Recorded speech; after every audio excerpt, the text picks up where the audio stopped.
The 2010 New York Jets were a team that were one game away from a trip to the Super Bowl the year prior had it not been for the Colts defense completely shutting down Mark Sanchez in the second half of the championship game. So as such, a lot was anticipated of the team in 2010, and to be quite honest, they didn't disappoint.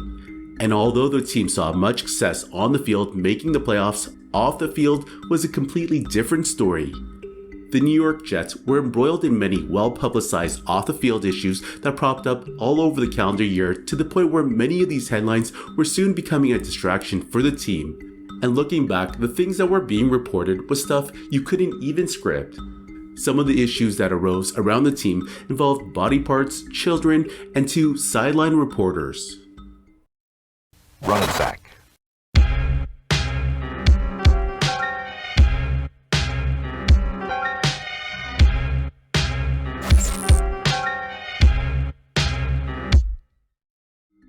In January of 2010, Jets head coach Rex Ryan, who made a name for himself in his first year as coach by constantly running his mouth, communicated with opposing fans with another part of his anatomy while attending a Strikeforce MMA event in South Florida.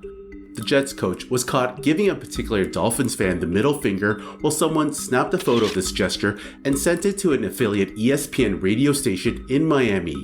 But to Rex's defense, those who attended the event and were around the incident said he was accosted at least 3 times by the fan. Yet that didn't stop the team from fining Ryan $50,000 for this obscene gesture. This was clearly poor judgment coming from the coach, who's still representing the organization and had to conduct himself professionally on and off the field. It's no different if you were, let's say, a player and continuously did stupid things to embarrass your team. There's going to come a point when the people up top are going to tell you to knock it off. Guys, before we continue, I gotta give a shout out to the sponsor of this video, Aura. Do you know what the fastest growing crime in America is today?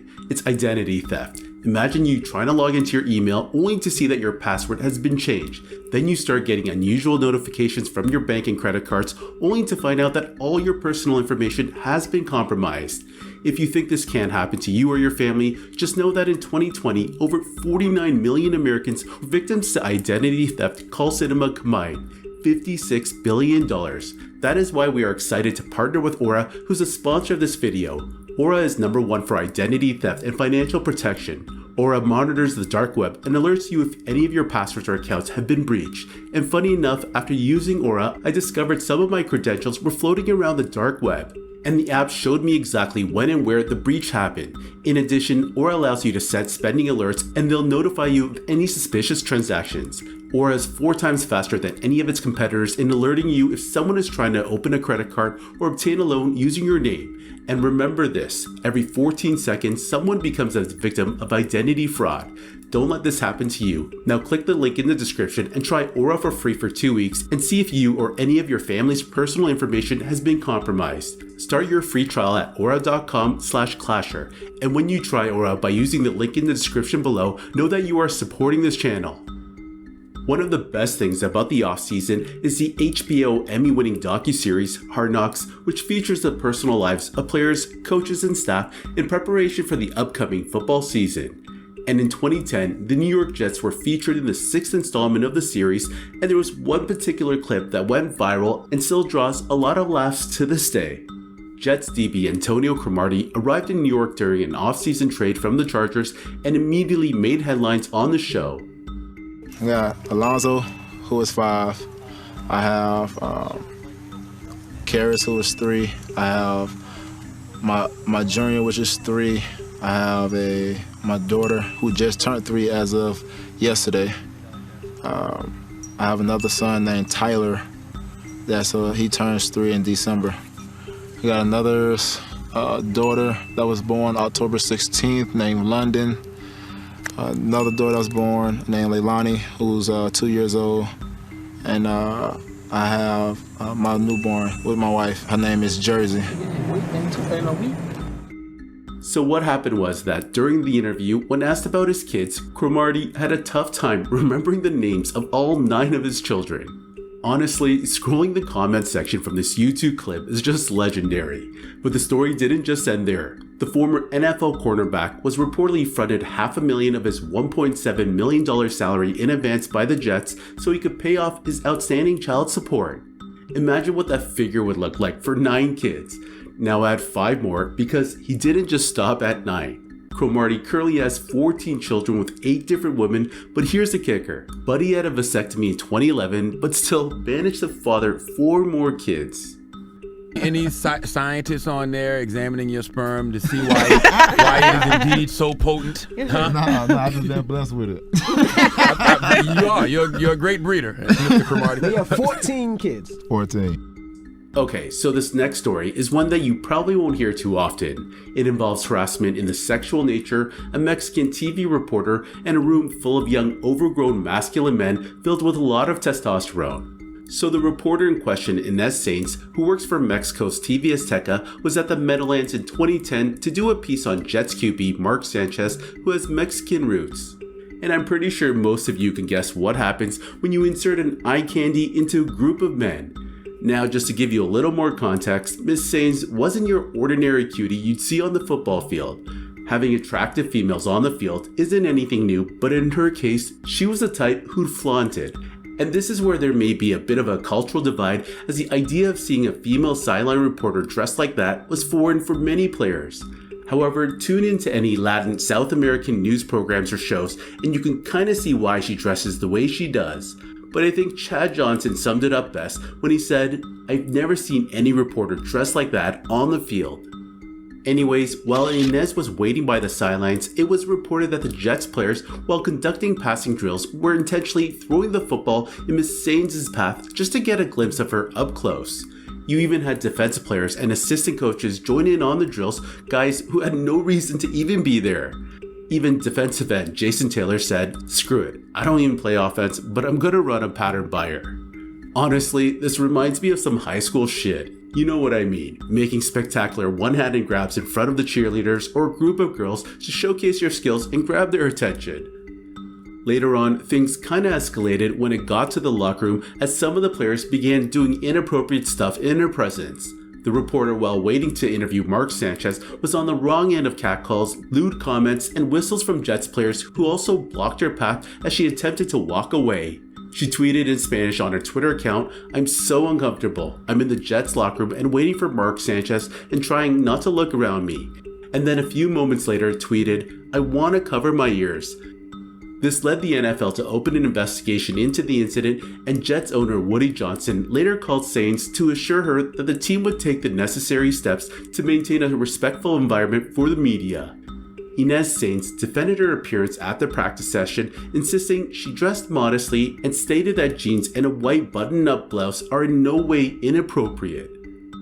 She'd then go on to make a few appearances on American talk shows to give her side of the story, and after taking a short break from the Jets to let the media circus simmer down, the reporter was back at it a couple months later at Super Bowl 46 Media Day. And interestingly enough, Ines stole the show as you started to see other journalists and reporters begin interviewing the Mexican bombshell as she took center stage. Honestly, have you ever seen reporters interviewing another reporter who's on the job? It's really funny to see how a group of men react when there's a cute chick around. So if that last story wasn't bad enough, things would begin to snowball shortly a couple months after in October when Deadspin followed up with their August 2010 article and released a video recording on some damning allegations against then Jets QB Brett Favre from 2008. And to make matters worse, this story involved another Jets sideline reporter in Jenn Sterger. For those of you who don't recall, Sterger gained notoriety while attending FSU college football games as one of the members of the FSU Cowgirls, known for wearing skimpy clothing and cowboy hats. And in a 2005 game against Miami, Brett Musburger's comments put the young cowgirl in the national spotlight. 1,500 red-blooded Americans just decided to apply to Florida State. Jenn later did photo shoots for Maxim and Playboy Magazine and later joined the New York Jets as a sideline reporter. So the article alleged that the former reporter was on the receiving end of both suggestive voicemails and text messages from Jets QB Brett Favre. Jim, it's not a setup. just got done with practice. Got meetings here, and I left for about a couple more hours. I'm going back to the hotel and just chill. So, the mid-deck, because I'll be in the building for a couple hours. I'd love to have you come over tonight. But I know, I think Aaron came up and asked you if you would give him your number, or he was going to give you my number, but I understand. But the mid-text, love to see you tonight.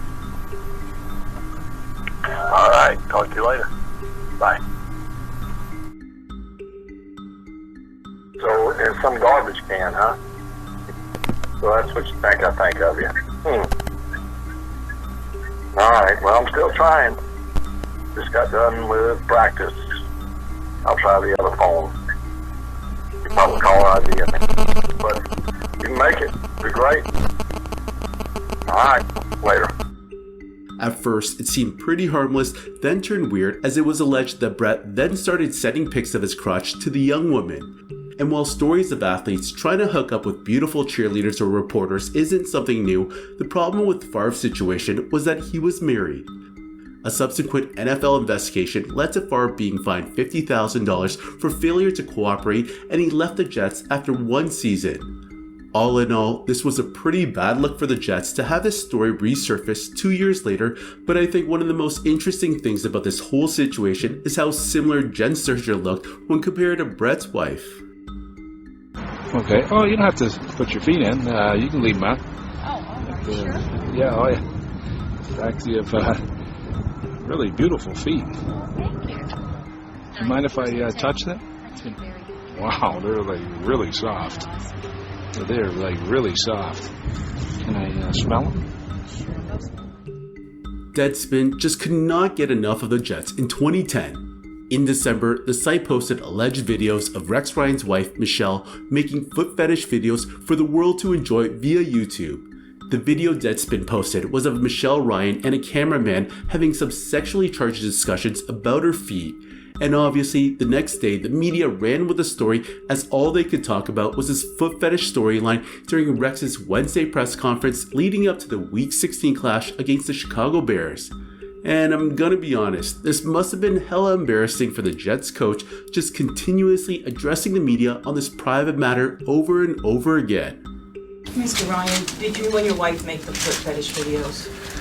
All right. Well, obviously I knew, these questions, these questions coming and things. It's, this is a personal matter. Did you confirm if that was you and your wife in that video? Or? Again, this is a personal matter. Is it taking your focus off the team? Anyways, for all the distraction during the calendar year in 2010, the New York Jets on the field actually performed rather well.